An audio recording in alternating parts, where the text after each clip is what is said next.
Chers amis, bonjour. Le président de la République a inauguré hier, en grande pompe, la Cité internationale de la langue française dans le château rénové de Villers-Cotterêts. À peu près au même moment, le Sénat votait une proposition de loi visant à interdire l'écriture inclusive. Je voudrais parler de ces deux événements politiques qui se rejoignent d'une certaine manière.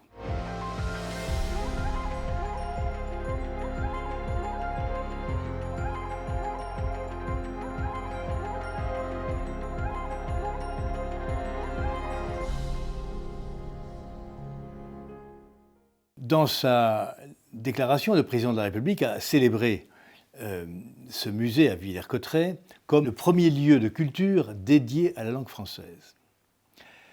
Je vais me permettre ici de le contredire. Le premier lieu de culture dédié à la langue française, c'est l'école. C'est aussi la littérature française.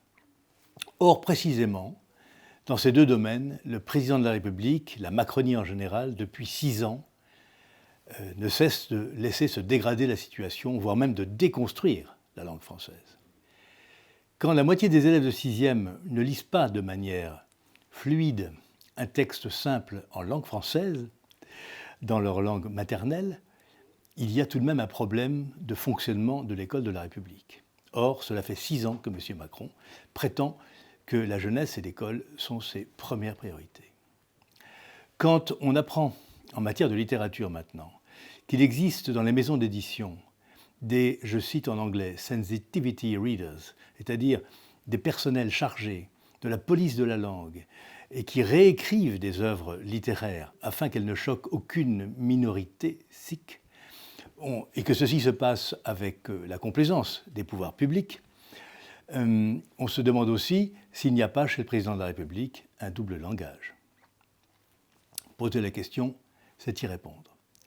S'agissant maintenant de la proposition de loi déposée par LR, par les Républicains, au Sénat, visant à interdire l'usage de l'écriture inclusive. Le président de la République, à Villers-Cotterêts, a dit qu'il n'était pas favorable à l'écriture inclusive. Il faut permettre à cette langue de vivre, de s'inspirer des autres, de voler des mots, y compris à l'autre bout du monde, et j'y reviendrai tout à l'heure, de continuer à inventer, mais d'en garder aussi les fondements, les socles de sa grammaire, la force de sa syntaxe, et de ne pas céder aux airs du temps.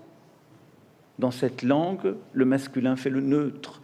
On n'a pas besoin d'y rajouter des points au milieu des mots, ou des tirets, ou des choses pour la rendre lisible. Même Mme Malak, ci-devant ministre de la Culture, a émis des réserves par rapport à cela. Alors comment se fait-il que le groupe Renaissance, le 12 octobre, au moment même où le Rassemblement national déposait une proposition de loi visant à interdire l'écriture inclusive, comment se fait-il que Renaissance ait voté contre, avec la NUPES, bien entendu?